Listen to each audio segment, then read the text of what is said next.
پوچھا یہ گیا ہے کہ اگر کسی شخص نے لاعلمی میں سودی معاہدہ کر لیا پھر بعد میں توبہ کر لی تو پہلے سے حاصل ہونے والے منافع کا کیا حکم ہوگا شیخ؟ یہ جب کسی کو علم نہ ہو جی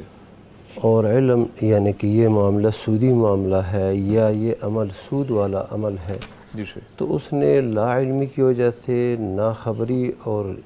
جس کو فقہی اصطلاح میں جہل کہتے ہیں اس وجہ سے ایک کام کیا، بعد میں پتہ چلا کہ یہ تو سود ہے، یہ معاملات سودی معاملات ہیں، تو اس نے توبہ کر لی۔ اب اس سے پہلے جو پیسے اس کے پاس آئے ہیں تو اگر وہ پیسے اپنے لیے استعمال کرتا ہے جی شیخ، تو اس کی گنجائش ہے اس بندے کے لیے۔ اچھا، اللہ سبحانہ و تعالیٰ نے قرآن مجید کے اندر یہ سودی معاملات کی حرمت اور سود خوروں جو کافر تھے ان کی طرف سے یہ کہنا کہ یہ سود جو ہے انما البیع مثل الربا، یہ بیع بھی تو سود ہی کی طرح ہے۔ جی شیخ، اللہ نے فرمایا احل اللہ البیع وحرم الربا، یہ اللہ تعالیٰ نے بیع کو حلال قرار دیا ہے اور سود کو حرام قرار دیا ہے۔ کیسے یہ ایک ہو سکتے ہیں؟ یہ الگ الگ چیزیں ہیں۔ پھر اللہ سبحانہ و تعالیٰ نے فرمایا فمن جاءہ موعظۃ من ربہ،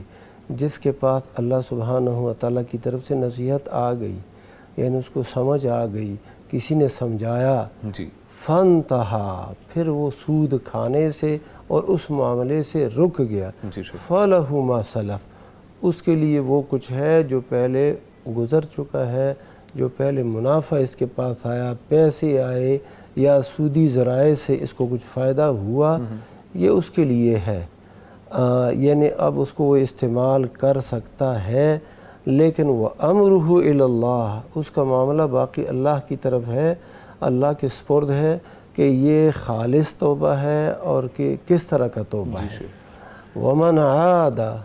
فَأُولَئِكَ أَصْحَابُ النَّارِ هُمْ فِيهَا خَالِدُونَ، لیکن جو شخص سمجھنے کے بعد کہ یہ سود ہے اور یہ حرام ہے پھر اس کو حلال سمجھتا ہے جی اور حلال سمجھ کے اس کو کرتا ہے تو یہ اصحاب نار میں سے ہے، جہنم والوں میں سے ہے اور یہ ہمیشہ ہمیشہ اس میں رہے گا۔ تو یہاں پر یہ قانون بتا دیا گیا ہے کہ فَمَنْ جَاءَهُ مَوْعِظَةٌ مِّن رَبِّهِ فَانْتَهَا فَلَهُ مَا سَلَفَ، نصیحت آ گئی، پتہ چل گیا، علم حاصل ہو گیا کہ یہ سود ہے تو اب جو ہے رک گیا ہے۔ تو پہلے جو سودی پیسے آ گئے تھے، کھا لیے تھے، استعمال کر لیے تھے، اب یہ اس پر مواخذہ نہیں ہے انشاءاللہ تعالی۔ ٹھیک ہے شیخ، جزاک اللہ خیر۔